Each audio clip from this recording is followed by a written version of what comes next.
All right. Man, I am so glad you guys are here. I am very well aware you've got a million other things going on in your life. And the fact that you have taken time, you've sacrificed something else to be here at today's Portrait Profit Show, very appreciative. Landers Photography School and Digital Pro Lab, we are appreciative that you are doing something to lift yourself up, because that is what we're doing this for. We're not charging anything for it. We're spending our time doing it. It takes a lot of time to put these things together. But we're doing it because we believe in you, and we believe it uplifts the entire photography community. And so for you taking the time to be here, thank you. Thank you. Now, just in case you don't have the handout, Javi or Miguel, whichever one's first, can you put that in the chat one more time? I appreciate that.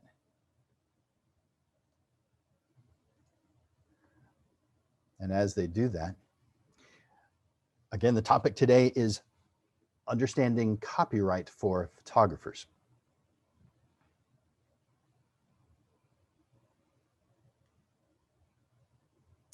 Thank you, Adam. I appreciate you saying that. So understanding copyright for photographers. You know, I had felt, and still do, I had felt that what I had was a great public school education. Most of the teachers really seemed to care about what they were teaching. They cared about us. I remember them teaching me about plagiarism and that it was illegal, but I don't remember them saying anything at all about copyright for photographs. Maybe they did here and there, but it was mostly about plagiarism. And plagiarism is a part of the copyright law of 1976. But any creation is. They have, the English teachers, I guess, isolate that one thing because they don't have all day to teach every single thing about copyright law. It's not a copyright law class. So they isolate just that one thing. Well, I'm going to isolate just like they did. I'm going to isolate the photography parts of it. You know, it's the same for words as it is for photographs. You cannot copy someone else's original work. During this class today, we'll learn about copyright, what it means, why it exists, how it affects us as photographers, and a whole lot more. It's not hard to learn, and that's a good thing, because every photographer needs to be aware of this. Now, I've got a disclaimer. I'm not a lawyer. I have no ability to give legal advice. You should not consider this class to be a substitute for legal advice. This class is simply general information on legal issues commonly encountered by photographers on the copyright side of things. Unless noted, this is just my opinion. If you have questions, you absolutely should consult a lawyer about this stuff. I do want to tell you that there are some things directly from the copyright law that are listed here. Everything printed in light blue, I also put it in a gray box, but everything printed in light blue are the actual words of the copyright law of 1976. Now, you might wonder, if I am using the exact words, does that mean I am violating copyright law? It's a public document. So therefore, as long as you are stating it as it is, you can copy it, you can use it. So not violating copyright law. For those of you who are watching this, I'm on, in fact, I can share my screen real quick. Share. All right, so now you can see where I'm at. Copyright, what is it and why does it exist? According to the copyright law of 1976, copyright is a form of protection. And I'm just reading this straight from the law. By the way, this is a long handout, and the majority of the stuff I won't be reading, but because this defines what it is, I'm going to read it. Copyright is a form of protection provided by the laws of the United States to the authors of original works of authorship, including literary, dramatic, musical, artistic, photographs, and certain other intellectual works. This protection is available to both published and unpublished works. Section 106 of the 1976 copyright generally gives the owner of copyright the exclusive right to do and to authorize others to do the following: reproduce the works in copies, prepare derivative works based upon the work, distribute copies of the work to the public by sale or other transfer of ownership, by rental, by lease, by lending, and display the work publicly. In addition, certain authors of works of visual art have the rights of attribution and integrity as described in Section 106A of the 1976 copyright. For further information, you can find it. There's a lot.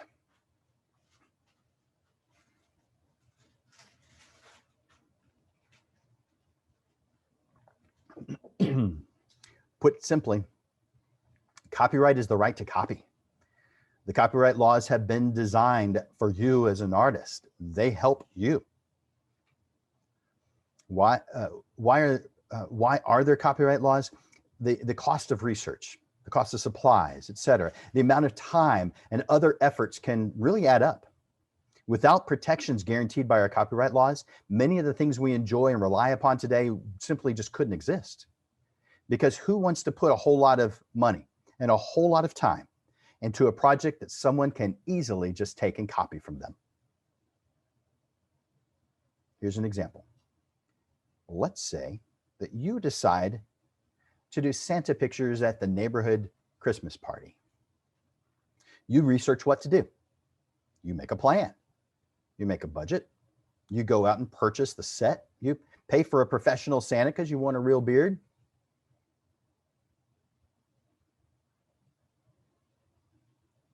You make order forms. You get plenty of change for cash buyers. You buy studio lights, or you have them, or whatever else you need. Then you get to the party and no one wants to buy pictures because they can do it themselves with their own cell phone. Well, this is protected. If they take pictures, even if it's their own kid, it's actually illegal unless you give them permission to do so. Here's the rule. You can't take what someone else is selling. That's called stealing. I think in other business situations, it's just plain obvious. So if you go into a store and you take something off the shelf that they're selling, we know that that's stealing. It's exactly the same, though, for a photographer. What is it that you sell? In this instance, photographs of their kid with Santa. If they take that, they are stealing. It is illegal, and not on a state or local level. It's a federal offense. It's serious. I'm not saying the state and local isn't serious. I'm just saying this rises to the level of federal. It's illegal. Now, people do it all the time. Let me give you another example. Let's say you're photographing a wedding.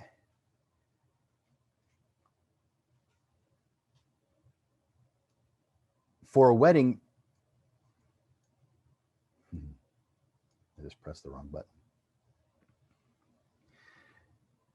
You've just set up a group for the wedding in your photographing. So maybe it's the formal photographs that are traditionally done after a wedding. You're making sure that everybody's in the right spot. You're making sure that you can see all the faces. You're not stacking anyone. You've got people just perfect. Then 5 people with their cameras take what you just took time to set up.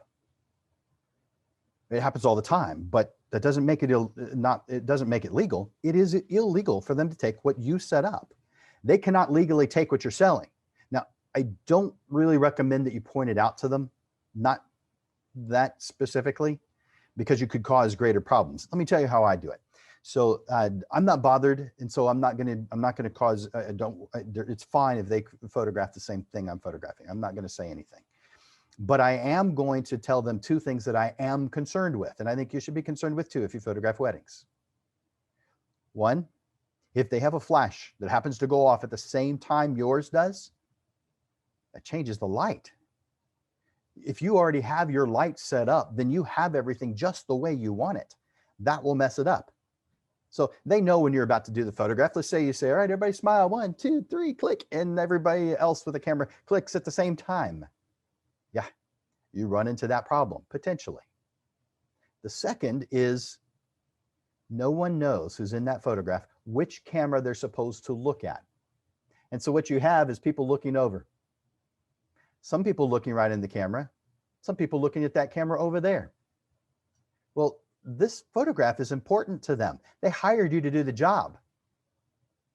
And part of your job is to make sure that people are looking at the camera. And so I like to tell those 5, 10 other people who are ready to take a photograph, I like to tell them this, saying, I want to create an image where everybody's looking at the right camera. So I don't mind if you take your photograph. I just don't want you to do it when I'm doing mine. So what you'll hear me say is 1, 2, 3, and I click the shutter and then the flash goes off. Then you can take yours. That way we've solved the problem. And I just don't mention the legal side because that's just going to cause them to be angry. The goal here is not to cause anger. Let me tell you about a little history, because the law didn't start off as it is today. I mean, 1976 is quite some time ago, but even further back than that, it started off as the Berne Convention for the Protection of Literary and Artistic Works. This was first adopted way back in 1886. The Berne Convention is an agreement to honor the rights of all authors who are from countries who have signed the convention. So it means it's not limited to the US. The current version is the Paris Act of 1971. So quite a while back, but not quite as far back as the original, with an amendment in 1979. The convention is administered by the World Intellectual Property Organization, WIPO, W-I-P-O. Now, who can claim copyright? Copyright protection, and this is actual words, copyright protection subsists from the time the work is created in fixed form. The copyright is the work of authorship immediately, the copyright in the work of authorship immediately becomes the property of the author who created the work. Only the author or those deriving their rights through the author can rightfully claim copyright. In the case of work for hire, the employee and not, the employer and not the employee is considered to be the author. In other words, if you're a wedding photographer and you hire second shooters, the work they create is yours, not theirs.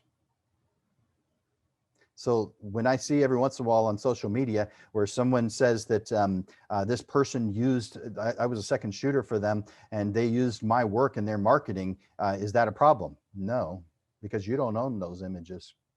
You were hired by the photographer. Now you may think, well, the photographer was hired by the couple, so therefore they own it, right?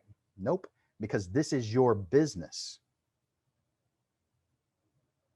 Therefore, you own the right to it. And if you hire other people to do the work, you own the right to that, which makes sense. I mean, every business hires employees. The work that the employees do while they're employed by you is the work of that company. The individual doesn't claim it. They may say that I did that, but let's say that you worked for the government and you were the person who invented GPS. Well, if you're working for the government, you're not going to make millions or billions of dollars on that invention because it doesn't belong to you. By the way, that happened. The group that created, I know sometimes you see different articles saying that one person invented it. It was a group headed by someone I met who has passed away. Really cool person. But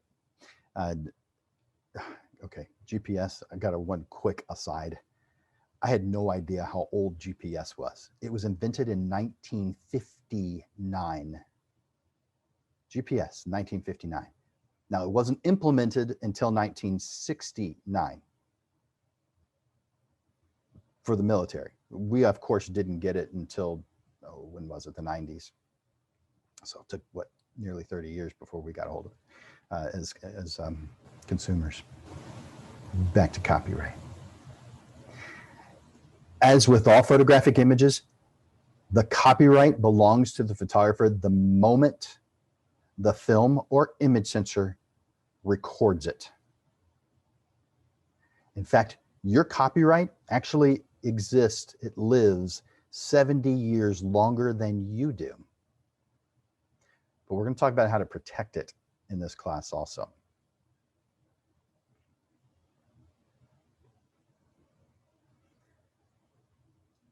I believe you need to have a notice of copyright.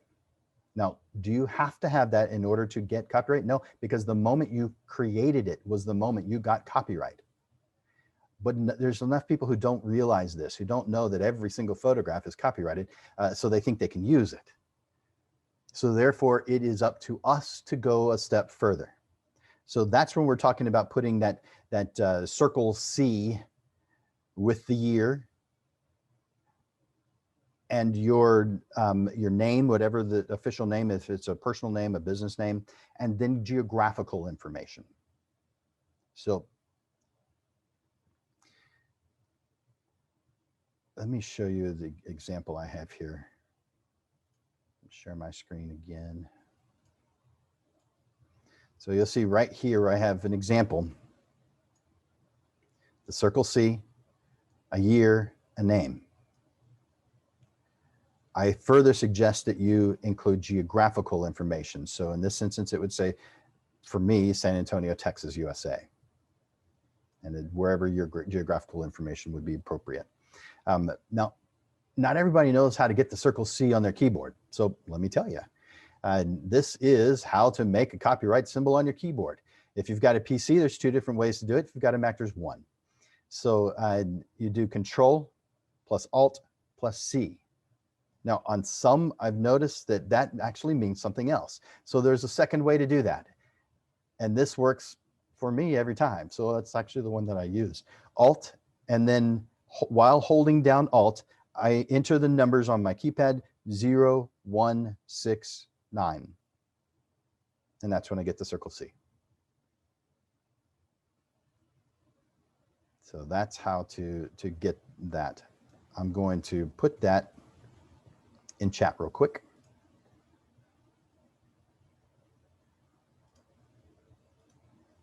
So that everybody's got it.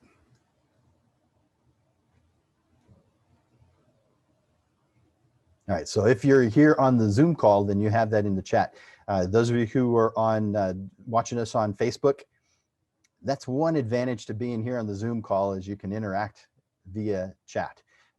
This may not be quite as convenient as being on Facebook, but there's some advantages to being here on the Zoom call. And that's one of them, getting to see these things, getting to have these links in the chat windows. Let's talk about what's not covered by copyright. There's fair use, but fair use cannot harm the value of the work. And fair use can be done in several different ways. It could be that you are allowing educational entities to use it. So you want them to use it, but you don't want it to harm your copyright. You still want to own it. You still want to be able to sell it if you want to. So fair use is something that's very specific. It has to be written. But there's another that's called public domain. But I've noticed that it's been changed socially or recently to Creative Commons. If you do a search right now, like a Google search, if you click on the extra tools, you'll see one that says Creative Commons. This means that it is public domain. Not that I would necessarily rely on that to be right, but what it implies is that anyone can use it. Now, it may have a limitation. It may be anyone can use it, but not for commercial purposes. So you have to be pretty specific. You have to look and find out what that Creative Commons license is. But nothing created since 1989 is in the public domain unless the owner specifically states it in writing. If it's not specific, if it's not stated, then it is not public domain. It is copyrighted.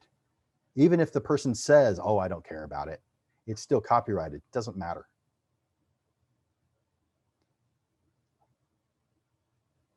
So again, when doing an online search, you may search under Creative Commons, which suggests that it's okay to use for your purposes, but don't risk it. If you want to use it, make changes to it, or use a small part of it, but make enough changes to it where the creator can't tell that it's theirs. That way it becomes yours. Now, when you start making significant changes to another person's work, if it's significantly changed, meaning the original creator cannot tell, then this falls into a brand new category called derivative work. If the creator cannot tell this is their work because you've changed it so much, it becomes yours. And I've used several things like that. When I'm creating certain things, like for marketing purposes, I might do that. I might change it significantly where it's impossible for them to tell. That at that point, it becomes my copyright because there's just no way to tell that it was theirs. There's a handful of different types of copyright. And I'm going to also put those in the chat.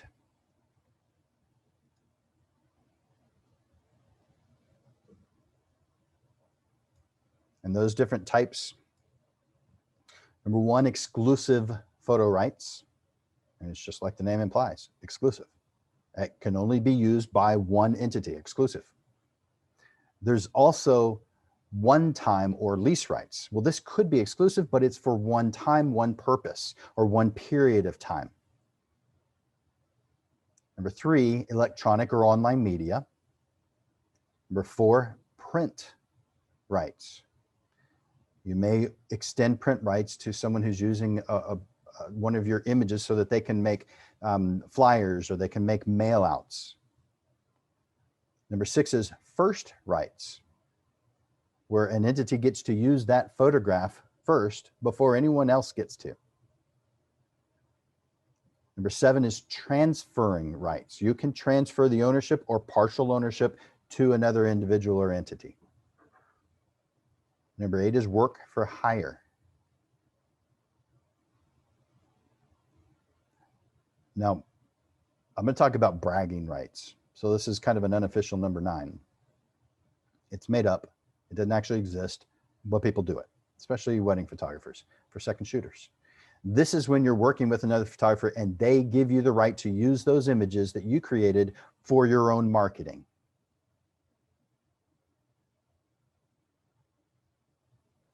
A lot of photographers won't let you do that, but I like to. I want, if someone is at one of my events, now I may ask that they wait a little while before they use it, but I want them to be able to use it. I mean, it is their work. They created it. Yeah, it may have been under my supervision, but it's their work. If they have the ability to create it and have the ability to repeat it, then I want them to be able to use that in their marketing. So that's where the bragging rights comes in. We're also going to be talking about transfer of copyright. Why would you ever do such a thing? In commercial use, you would use that a lot. For portrait photographers, not so much. So any or all the copyright owners' exclusive rights or any subdivision of those rights can be transferred.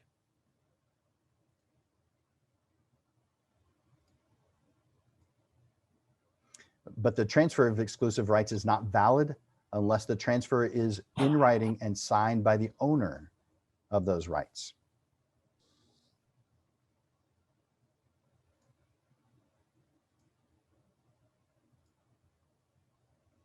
Made a change real quick. Transfer of a right to non-exclusive basis does not require a written agreement. A copyright may also be conveyed by operation of law and may be bequeathed by will or pass as personal property by the applicable laws of interstate succession. So there are some different things you can do with transfer. This is something that when you pass away, that passes to your family, but this is also when you are selling those rights to some other company or individual. So you want to know about transfer of copyrights when it's appropriate thing to do that, and you'll know it when you come across it. Now, I know that there's several more things I want to talk about here, but Daryl, I've got a question for you. Did we cover any of the things that you were curious about already?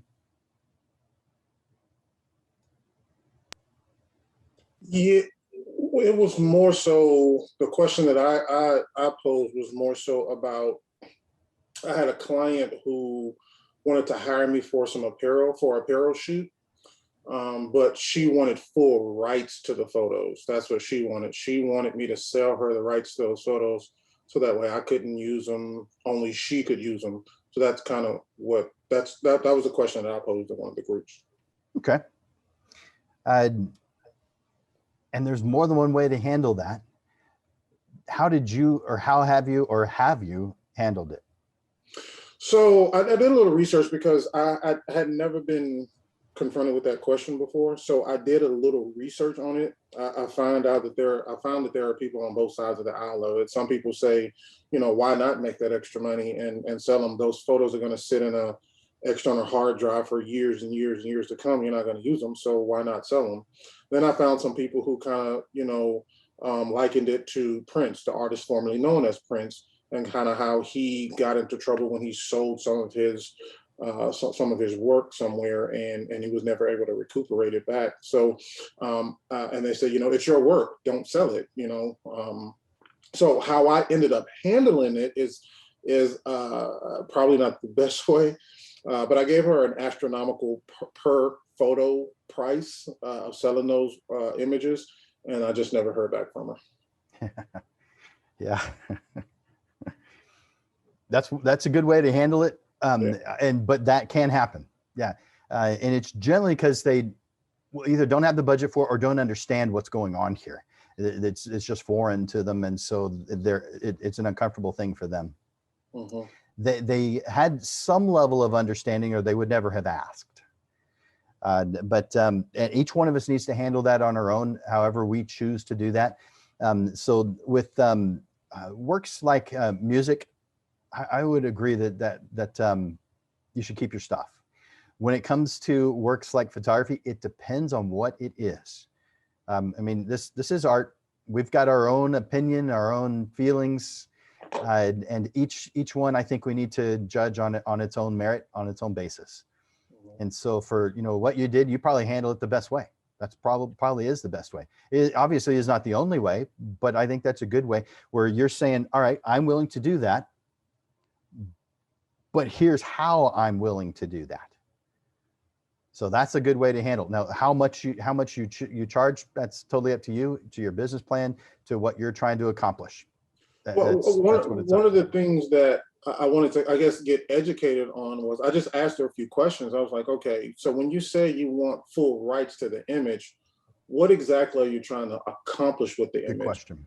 And because of that, I don't think her answer gave me an indication that she didn't know what full rights to the images meant.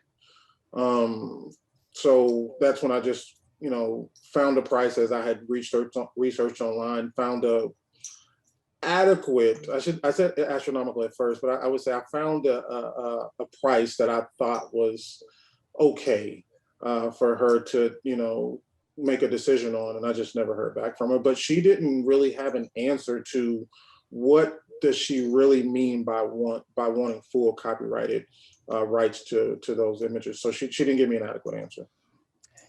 Yeah, I think you're going to find that a lot. And when I say you, I mean every photographer. I think you're going to find that a lot. That either they're totally unaware what all this stuff means, or they're partially aware, and so they're asking a question. Kind of like in the up until about 2005, every one of my clients asked if I photographed in medium format or small format. In the last 15 years, no one has asked that question. Nobody. It's like people have forgotten what medium format cameras are. But what they did when they asked that question is they were told to ask that question. It was when I looked at one of the, like if you went to the department stores and they gave you that guide because you're going to be doing your registry there, they'd have this guide of questions to ask your vendors. And one of them would be the photographers, of course. And one of those questions would be ask that question. Well, people would ask the question, but they didn't have a clue as to why they were asking the question. At that time, I was medium format. Today, there's still good reason to be medium format, but I don't know that you need it for weddings. The quality level is so good, you just don't necessarily need it. But that's my opinion. Everybody's going to have a difference. But they would ask the question not knowing what that meant, why they were asking the question. And so this may be the same in your situation where that person was told to ask that question. They had a very surface level understanding and didn't really understand what its purpose is. They may not have needed it at all. And so I wonder if, you know, as photographers, I'm not talking to just Daryl right now, I'm talking to all of us. If we need to do some good client education when it comes to this and share, well, here's what the different variables are. Which one of these are best for you? Rather than having them tell us what's the best when they really don't know enough about the subject to really state that. Kind of like a situation, there's times when I'm in a situation where, well, someone will say, well, do you have any questions? And I'm thinking, I don't know enough about this subject to ask any questions. That may be where they're at. Real quick, and this just kind of, I guess, kind of pertains to the last question that was asked. Because I think sometimes they may be saying, you know, using nomenclature, you know, full rights or whatever, just because they want to be able to like print the photos or whatever, for some people. Is there, you know, like, and again, this might be for a photographer who, you know, isn't selling prints or something like that for that reason. Is there some way in which you could, because you know, I've done work in the past where like my primary concern is that, hey, like I don't want you to turn this around and use this in like any kind of like gigantic, like I don't want to see my work on a billboard, you know what I mean? That I was unaware of. Yeah, I'd be totally cool with you using it, you know, for you know, to print out something, you know, for yourself, or something like that. But I don't want to see my work, you know, on a billboard or on some kind of an ad like that. Is there some way where you can kind of restrict what rights they have to use things in certain ways? Can you kind of expand on that maybe? Because I think that may have been the question that was being asked. Maybe they just need them for something small, but as a photographer, you hear full rights and you kind of have like red flags that kind of go off. Can you kind of expand on that? That's a really good question, because as the owner of that copyright, you can restrict it in any way that you want to. So yes, absolutely. You can say that I am granting use of my copyright for these purposes. I wouldn't necessarily list all the things they can't use it for, because that would be a really long list. But I would, in fact, I'm going to share this with you right now. Let me share my screen. The next thing we are going over is, I shared the wrong screen with you. There it is. This is an example of how I transfer rights to a client. Now, what you'll see here is a description of what it is that I'm doing here. So this is an extension of copyright usage rights. As with all photographic images, the copyright belongs to the photographer the moment the film or image sensor records the image. Therefore, this document serves to extend the usage rights of the image created on date for this company or individual's name. And then I list those images. It could be just one or it could be several. And if I wanted to make it where it's just for certain things, I would add for prints up to 8x10. And the reason is because I don't want people printing my stuff greater than 8x10 because I haven't optimized it for that purpose. In other words, it could be better. And I want people to know that they've got the best from me. So therefore, I usually limit this for prints up to 8x10. In fact, the majority of the ones I have, this example doesn't show it, but the majority of the ones I have will say for prints up to 8x10, if I'm extending print rights. Now, this one is not extending print rights. This is extending just digital. They can use these for using for their own. This one was actually written for a company, and these images that you see listed here were individuals that their headshots were done, and it's just saying they can use these things for their marketing purposes. They can put it on their website. They can make a brochure out of it. That's what this is extending. So yes, absolutely, good question, Javi. Is that what you guys were thinking, or is there any other thoughts you had before I move on?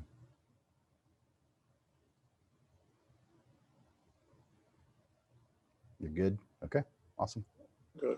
Hey, thanks for asking that question, Javi. I kind of was noodling that as well. Yeah, I appreciate that. All right.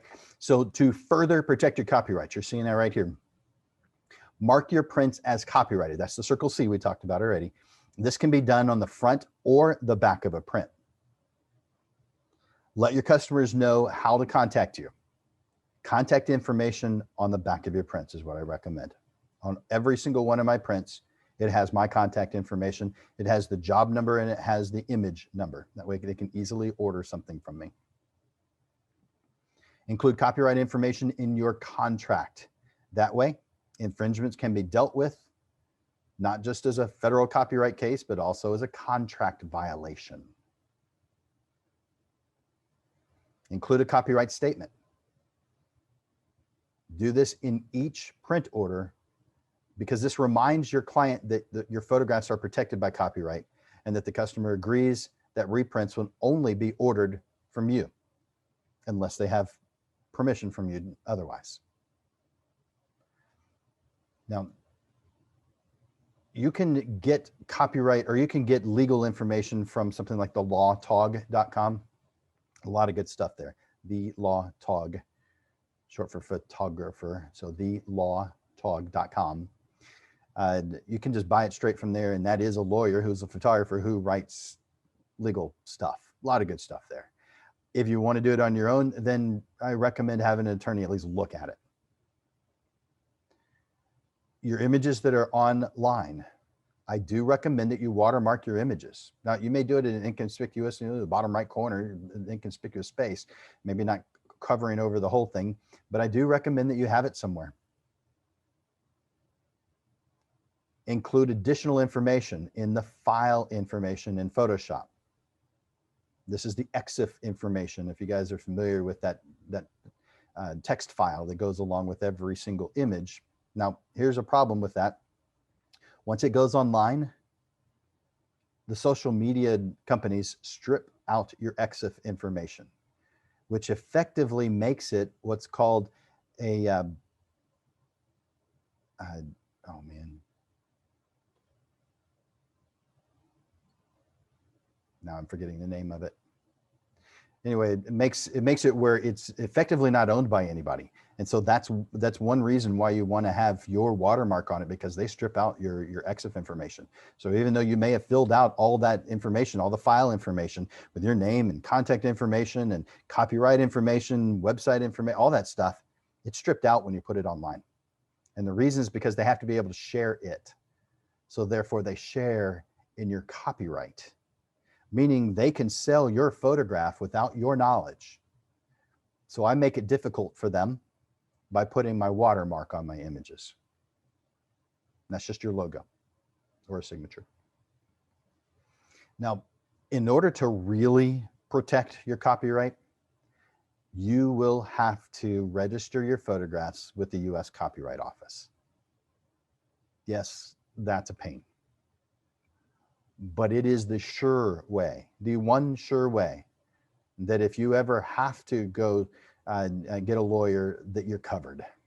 And lawyers might not even take your case if you haven't done this, because it's a pain. It's hard for them to prove that you actually are the original creator, because they don't know enough about it. However, it's an open and shut case. And just like everybody else in every other industry, we all like the low-hanging fruit. So do they. So this makes it easier for them to accept your case. And I'll talk about how to do that in just a moment. We mentioned derivative works already, so I'm not going to go over that again, but that's some more information about derivative works right here.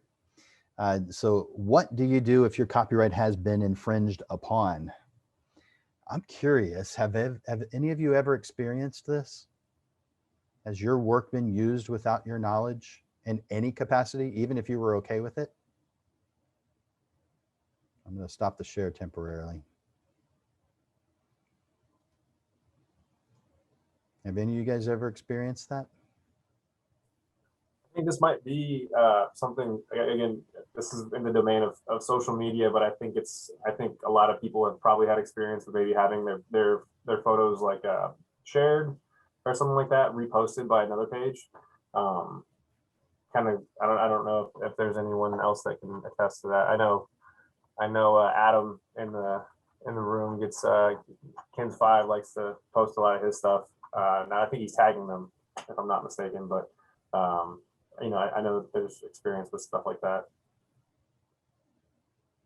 Yeah, I don't know if you guys can hear me, but yeah, I mean, I've had an experience where recently on social media, a particular page shared some of my work, but without my permission, but claimed it as something totally different. It wasn't like a feature page. It was mostly just like, this is what this is, and that's it. And when I found out about that, they tagged me in it, but it wasn't even like a feature like that to promote me or anything. I let them know, it's like, if you can please like take that down, or maybe adjust the wording to where it's like a promotional thing. It was for like a catalog thing for Instagram. It's like one of the new features, and so, but luckily Instagram gave me the option to take it down manually myself if I didn't give them permission. I resorted to that, but but as far as what Javi was saying, yeah, like for other photos, I'll tag any of the media outlets and stuff in case like they would like to share that. That's totally fine. But I've only had that once where a person tried to claim or try to use my photo for something for their own benefit or something. Yeah, thank you for sharing that, Adam. Mm-hmm. And so yeah, that kind of stuff, it happens. It's certainly not an everyday occurrence, but it happens. It's happened to me a handful of times. Sometimes it's not a big deal. It doesn't bother me. And occasionally it's a benefit. But there was one time I photographed the board of a bank for an ad. It was so the photograph of the board was for a very specific purpose. It was it went into a magazine just talking about the board of this bank. Well, this bank used that photograph for their next series of ads. Well, that wasn't what I created it for. And they didn't consult me even slightly. And I should have pursued that. I didn't. I let it slide. But they were out of business within about a year. So they must have been having other problems. Let me ask a question, because I know we're talking about more so sharing of images when it comes to copyright. But when I first got started out, I was pretty bad as far as composition and lighting and all that other kind of stuff. I was pretty bad. Yeah. And so what happened was I had posted something to Facebook, and another photographer, without my consent, took my image, re-edited the photo, and posted the photo in the same thread. Does that count as far as copyright infringement or anything like that? They totally manipulated I shouldn't say manipulated. They just did their own edits to it, and I guess I kind of took offense to it because remember, I'm new. My editing was bad. My lighting was bad. It was just bad. And I kind of took offense to it because I felt like he should at least ask first before he took my image. Took my image, edited it, and reposted it. He didn't do that. He just took it, re-edited it, and then posted it and said, here is how you could have made it better. And I was like, I didn't like that. So does this kind of fall in that same category? Yeah. Filters and things of that nature, that clients put on photos. So I think most of us would feel the way you felt. I think from, there's always lots of different sides to a story. And of course, that person who did that probably thought they were helping. And so, that being the case, it could bother me like you're describing, but I'm also going to not do anything about it because, well, that person's heart was in the right place. But I might say something to them, saying exactly what you said, saying, you know what, I anticipate or I believe that you probably did this because you thought you were helping me out, but I don't feel that way about it. I feel like it's an unwelcome criticism or whatever it is that you felt at that time, and say, just share how you felt about it, because it probably didn't cross their mind. In their mind, they probably thought 100%, oh man, I'm awesome. This person is going to love this bit of advice or this act of helping another person. And so, it's very possible. And we've all been in a situation where we've helped someone and they received it in a way that, well, didn't look like help from their point of view. And sometimes it shocks us and surprises us, and other times we're like, oh, I didn't even think about it that way. So is it in the same category? Yes. Would I treat it the same way? No. I'd like to kind of comment on that. Once it's posted to social media, it's kind of Open. fair game. Yeah, That's exactly. true. Open. Especially since they didn't really take credit for the image itself, because they posted it as, well, here's your image, but here's a different take on it. Yes, there is some copyright violation to that you could, I guess, take a stick at. You can't really enforce it and say, take them to court, but you can at least say, hey, from a copyright perspective, you can't take my work and alter it. That's not derivative work. That's just altering my work. From a group perspective, it kind of varies based on the group. For example, in San Antonio photography, the group guidelines specifically say that is not allowed. You cannot take an image, edit it, and then post it back without the original photographer's approval. Now, that doesn't mean it hasn't been done. I even did it once, mainly because someone else posted an image, asked for help. Other people started posting their edits, and the photographer didn't seem to have a problem with it. And at that point, it kind of just seemed easier for me to share my version than to bring light to it and say, hey, all you other guys did wrong, you should have asked. I just kind of slipped my post in on top of that. But it is still against the San Antonio Photography Facebook group guidelines. Then again, I also don't allow CC without it being requested by the original author. Some groups take a different approach on that and say, hey, if you post it here, you're asking for opinions, you will get them. And sometimes varying opinions will include various edits to that image. It's kind of a group thing, whether that's allowed or not. Yeah. Kind of a open season though once it's out on Facebook.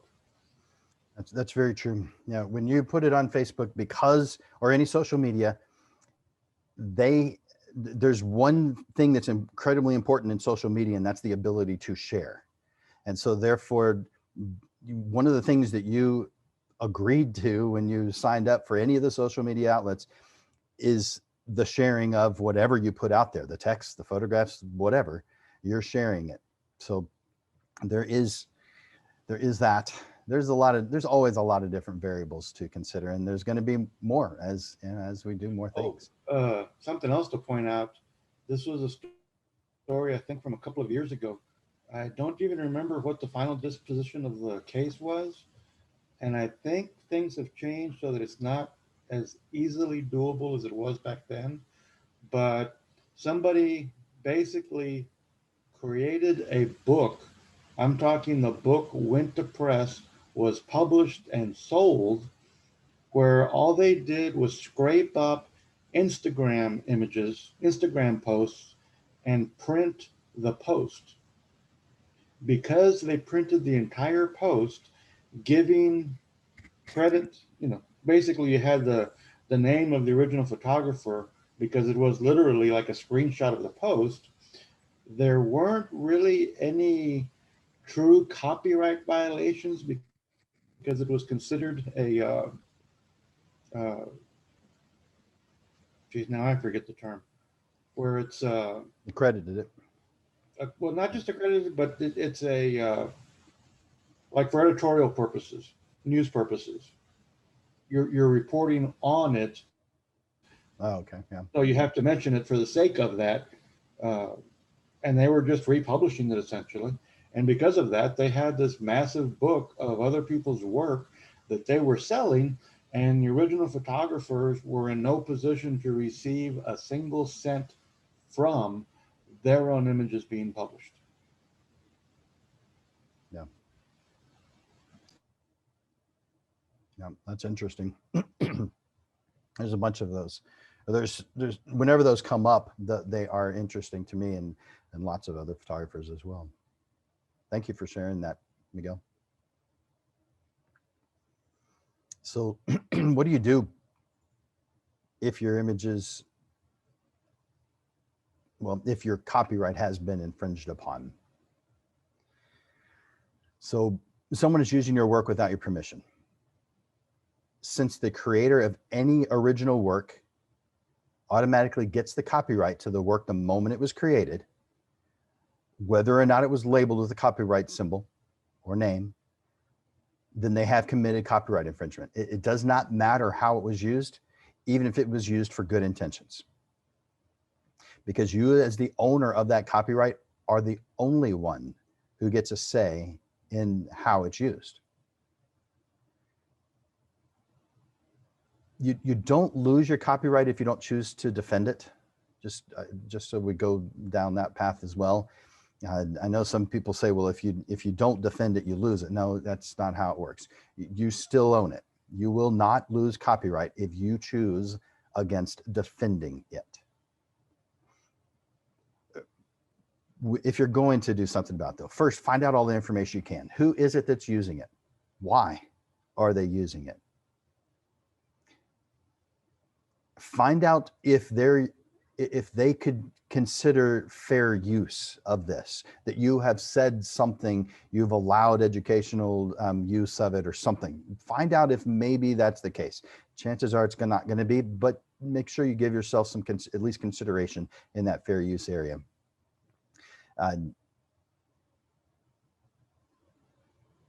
Even if that is the case, it wouldn't keep you away from, this doesn't mean that you can't ask them to stop using it, because you still can, even if it falls into that category, because you own the copyright. If you intend to sue for damages, if you haven't done so already, register your photograph with the US Copyright Office. Yes, you can do it after the offense. Is that weird? And then consult an attorney. So don't do it in reverse order. Don't consult the attorney first. No, submit your work to the US Copyright Office. That way, when you talk to your attorney, you can say, yep, I have done that. You can tell them when. I did it after, but it was before I called you. Now, you could just send them a letter saying you're the copyright owner and you want them to stop. That may or may not work, but you could do that. Now let's talk about copyright registration. In general, copyright registration is a legal formality intended to make a public record of the basic facts of a particular copyright. However, registration is not a condition of copyright protection. Even though registration is not a requirement for protection, the copyright law provides several inducements or advantages to encourage copyright owners to make registration. Among these include registration establishes a public record of the copyright claim, and before an infringement suit may be filed in court, registration is necessary for works of US origin. So here's the registration process. There's 3 basic ways to do this, but there's really only one way that you should, in my opinion, and that's the online version. You can mail it in as prints. You can mail it in as digital images. Even on a CD, you can still send in CDs. I guess their computers have CD burners or optical drives on them. But my recommendation is do this via their online registration. It isn't free. There's a lot of things that aren't free when you're working with the government, so don't be surprised about that. But online registration through the Electronic Copyright Office, it's ECO. Everything's an acronym with the government. This is the preferred way to register basic claims for visual artworks. There's a lower filing fee when you do it this way. It's the fastest as far as processing time. You get online status tracking, secure payment by credit card or debit card, electronic check, or Copyright Office deposit account, which really they have that. Ability to upload certain categories of deposits directly into an ECO as electronic files. They update it every once in a while, but the most recent time that I'm aware of was back in 2015. So there's, to my knowledge, there hasn't been a single update to it since 2015. And there's probably hasn't been a whole lot of changes since then anyway, so we're fine. But at that point, they came out with this new streamlined version for processing and uploading copies of your work. After confirmation of the fee payment, you select files from your computer, upload them, and confirm completeness all in a single screen. In addition, the maximum size for each file uploaded has increased from 170 megabytes to 500 megabytes. Most of us don't have to worry about that. That's for single image. If you're uploading a large number of files for a single application, we recommend, and this is their words, we recommend that you first compress the files by zipping them, then select and upload the zipped files. The compressed files will be received more quickly by the Copyright Office than if they were sent individually. And I'm going to put the address, if you want to do it that way. They have a tutorial, so I'm going to put that in chat. So if you click on that, you can see their upload tutorial on how to do that.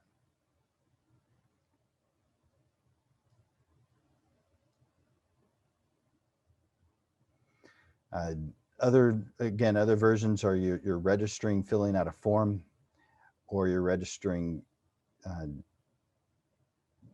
by sending in digital files or by sending in prints, both of which are kind of a pain. So I'm not recommending those other ways. Personally, you can do whatever you want. Some additional information, if you're curious, you can find additional information not only on the Copyright Law of 1976, but you can go to the copyrightalliance.org. Again, I'm going to copy this and put this into chat.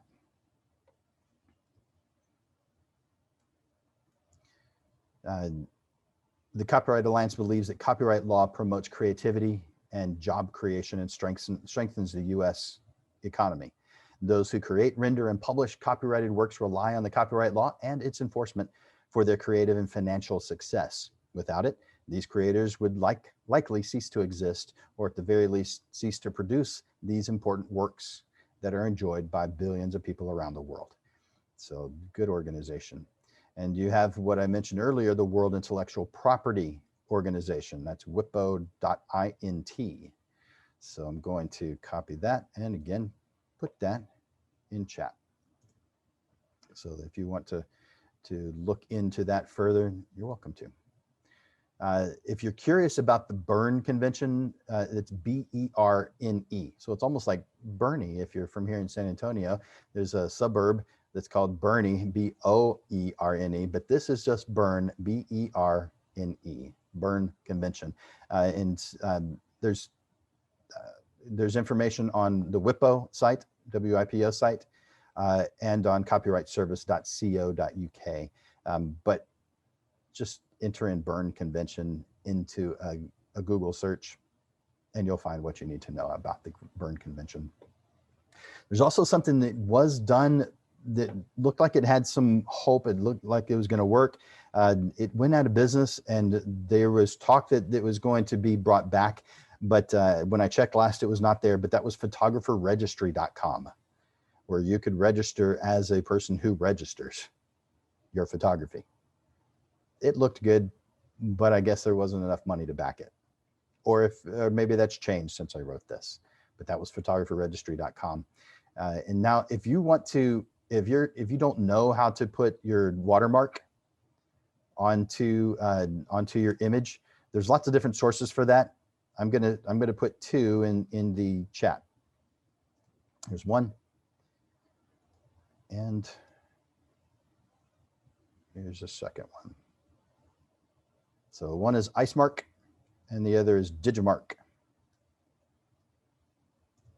So if you're curious about that, I just do it in Lightroom or usually it's in Lightroom, but I sometimes do it in Photoshop because it's easy.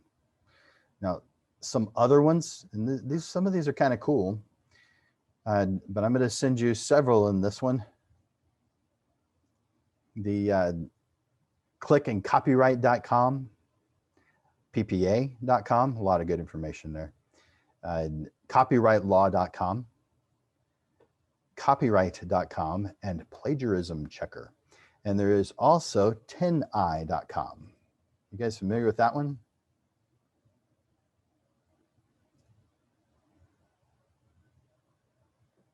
.i.com is it's an image checker. So a bunch of good ones in there. I've got a quiz for you. Answer it in the chat. It's just a yes or no, this first one.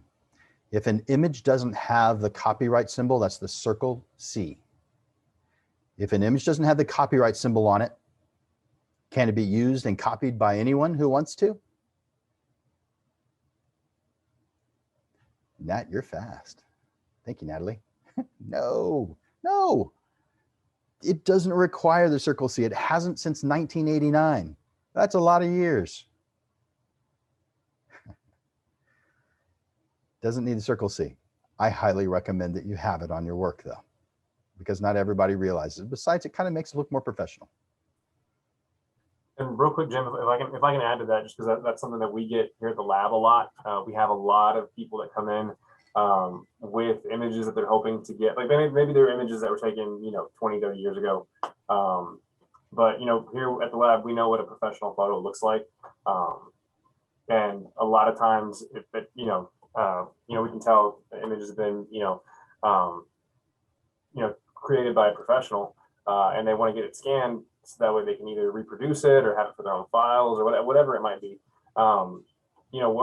We're not allowed to do that at that point. And so, like Jim was saying, just because it doesn't have that doesn't necessarily mean that it's, open season on it, but it certainly makes it a lot easier for a lab that maybe, doesn't go to quite the lengths that we do to ensure that, we have an image that we're allowed to reproduce. And so it can definitely help to do that. The other thing that I was going to mention here at the lab, if you order a silver halide print with us, we actually, if you check the back, I don't know if this is going to show up at all, but it's this little kind of area right here on the back of our silver halide prints. Whatever name that you put into our ordering system, whenever you order that print, will appear on the back of your print, and so that can be used as well for a lot of copyright purposes. Again, we check front and back of images before we reproduce them, and so. Again, just any little extra bit that you can take to make it more difficult for it to have your work reproduced illegally, take that. So whether it's putting that watermark in or having some kind of a system like that, I think Jim even will put on the back of his stickers sometimes that he had mentioned in last class that has his copyright year, language, photography, everything like that. And so just another little bit to note. Yeah, thank you for that, Javi. In fact, that's really cool. That's one of the things I like about Digital Pro Lab. There are other labs that do that, but this is a cool thing that they're doing. And this is this helps them identify photographs, but this really is for you. This is for you as the photographer, helping you out. So I'm grateful that Digital Pro Lab chooses to help us out in that way. Next question is, if you photograph an event and you put a group of people together, is it legal for others to take that same image? Nope. They will, and you probably won't do anything about it, but it's not legal. Let's turn that question around though. What if you're at that same event and somebody else, just a guest at the event, put together a group of people? Can you photograph it and own the copyright to it? So what if you're at that same event and took a picture of a group or something that you did not put together? Is that legal? You were hired to do that job, so therefore it is absolutely yours, even though someone else put it together. Yep, you were hired to do it.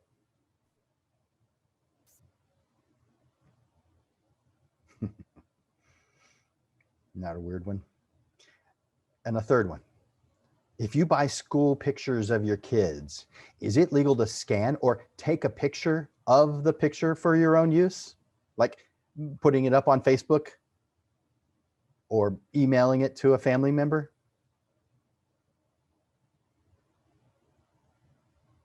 No.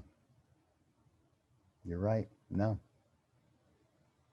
So, you know, one of the bigger school photography companies is LifeTouch. If your kid was photographed by LifeTouch and they send you a proof, and you say, you know what, they sent me a proof, I'll just photograph this and put it online. By the way, I have seen, I've seen that several times where somebody puts up a photograph of their kid and it says proof right across it. Holy camole. If there's not something that says illegal, how does this one get by them? Totally illegal. It says proof so that people won't do that, and yet they still do it. Of course, people know how to use Photoshop. You could probably take that word proof off of it, and it still looks pretty darn good. Maybe not perfect, but pretty darn good. But it's all illegal. That image was not created by you. It was created by someone else. They own the right. They have the right to sell it. So therefore, that would be completely illegal. All right. So that if you've got the handout, excuse me, if you're on the Zoom call, you got the handout. And further things that are on here are the model release that I use, a comment from someone who has a radio show online whose name is Kim Commando, and she has a comment on this kind of thing. And so I included her comment, and yes, I put her information in there, and I said this is from Kim Commando, her picture's there. I put it in a different color so it's very obvious that these are her words and not mine, and a link so you can get more of her opinion. I liked it, so I'm sharing it with you. And in the San Antonio Photography Group 3 years ago, almost, in 2018, was a discussion about this. And I copied the discussion at that point, and this is it. So in case you're curious, again, this is only for those who are on the Zoom call that got the handout. You can see this entire conversation. And we'll tell you how I responded to it. And I guess I should define what it is. How do you feel when a client edits your images that you give them? I know everyone's different, but I've honestly never cared. If you paid for what was given to you, I feel like you should be able to make it exactly how you want it. Am I wrong or am I weird for that? There were a lot of responses, but here's mine. This is not about seeing a problem. This is not about what I feel. This is not about it being a messy situation. This is not about being offended. By the way, these were all words that were used in this conversation. This is clearly stated in the Copyright Law of 1976. Therefore, your feelings on this issue are irrelevant. This is not a state or local offense. This is a federal offense. Clearly, too many of you have not yet bothered themselves with learning copyright law. Am I being mean, or am I just stating the facts? It's not about an opinion. This is all clearly stated. There are things that have some leeway, mostly because we get to choose. I want to thank you for staying with me all the way to the end of this episode of the Portrait Prophet Show. I hope you've enjoyed this lesson, and I look forward to watching you grow. I want to remind you that Digital Pro Lab has a 40% off deal for you guys. And it's only available now till Sunday. Is that right, Hobby? Yes, yeah, again, that code is going to be fine art. That's one word, fine art, all lowercase. It's in the chat if you want to go check that out. But yeah, like I said, I really recommend that you guys do it. You know, if you guys have been, you know, if y'all are here, there's a good chance that a lot of y'all are IPS, in-person sales photographers, you know, trying to get some information from Jim. And this is going to be a 20 by 30. I think Jim talks about it a lot, that he doesn't talk in inches, he talks in feet. He wants to talk, you know, big prints. 20 by 30, that's pretty darn close to a 24 by 36 as far as, you know, sizing is concerned. And so if you want to get a sample or something like that, that you can show, I highly recommend you take advantage of this. Those fine art papers, again, they're very premium papers. We've got 4 of them that y'all can choose from. You know, each of them is going to have a little bit different finish. I highly encourage you to go to our website, www.digitalprolab.com, and kind of read up on them. And order yourself something like that, just so that way you can see an example of what you might potentially, you know, be selling to a client. They certainly want to see it. So again, that's 40% off of a 20 by 30 fine art print. code fine art at checkout. And so again, my email address is in the chat. If y'all have any questions at all, reach out to me. I'll be happy to answer them. I've got a couple of quick questions for you. Yeah. How many can we get at that price? I think we like whenever we're generating it, I think we set the limit at 10. So Okay. actually, no, it's telling me 9,999. So if you want 9,999, you go for it. But if you want 10,000, forget about it. We can work something out. Okay. Yeah. I gotta pay full price for that number 10,000. Huh? Damn. That's awesome. Do y'all have something like a set of sample paper? Or Yeah, I mean, if we don't have any that we send out, but if you want to come by the lab, I can definitely give you the rundown on all of them. Again, on the website, we've got pretty good, product photos that kind of will emphasize, the particular features about everything. If you just go to our website and look in the products tab, fine art is going to be there, or you can just search in our search bar, fine art prints. And like I said, for some of those, sometimes it's nice to get a touch and feel on them because yeah, no, absolutely. Yes, I mean, like I said, if you want to come by, we've got a few reams of samples that we show people, and so come by and we can definitely talk about it. I definitely need to go by there one of these days, spend some time there. That is fantastic, Javi. I appreciate you doing that for us. I have just one more comment too, Jim, if you don't mind. Sure. Related to copyright, I know a lot of photographers in the group sometimes get kind of their underwear in a bunch over this, but there's a difference between copyright and usage rights that some photographers often forget about, which is just because they have their copyright on an image, yes, that gives them full copyright, but that doesn't give them full rights to the image itself. If you photograph a model, that doesn't mean that you have the rights to her image. Say, for example, if you want to sell it for marketing or for an ad, you can't just do whatever you want. The flip side is she also can't do whatever she wants unless there's an agreement between the both of y'all. Just kind of something to keep in mind. Copyright protects you, but it doesn't give you everything. That is where your model release is going to come in handy, because you want to define what it is you're going to do, and you want to make sure that that's clear with whoever it is you're working with. So if you're saying that I am going to be using these for stock photography, I'm going to be using these for some commercial purpose, and you've made them aware and they have signed it, it's in writing, then you do have that kind of control. But if you haven't stated something like that, then it's their likeness that you're not allowed to make money off of unless they have agreed to it.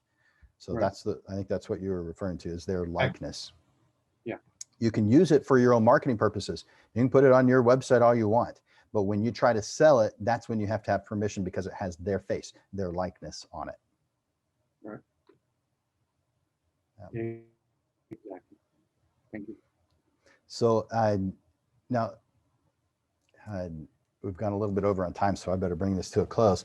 But if you believe that this has value, and you believe, just like Javi and I at Digital Pro Lab and myself here at Landers Photography School, that it is an advantage to the photography community to share this with others and uplift other photographers, if you believe the way we believe, then the way that you can pay for this program is by stating that on social media. Go to your Instagram, go to your Facebook, and tell them that you went to the Portrait Profit Show and that you recommend it to them as well. Again, that's only if you believe in uplifting the photography community in this way. What was that? Can I sell? Yeah. I'm kidding. Part of your words went out, so I didn't actually hear it. Said, can I sell it? Oh, yeah, that's funny. So yeah, share this with others on different, and there's lots of different Facebook groups. There's lots of different Instagram. There's TikTok. There's all different kind of things. If you believe, like we believe, in uplifting the photography community, and you believe that this is one way to do so, this is how you can help. So share the Portrait Profits show. There is a Portrait Profits page, Facebook page. There's also the Portrait Profits website.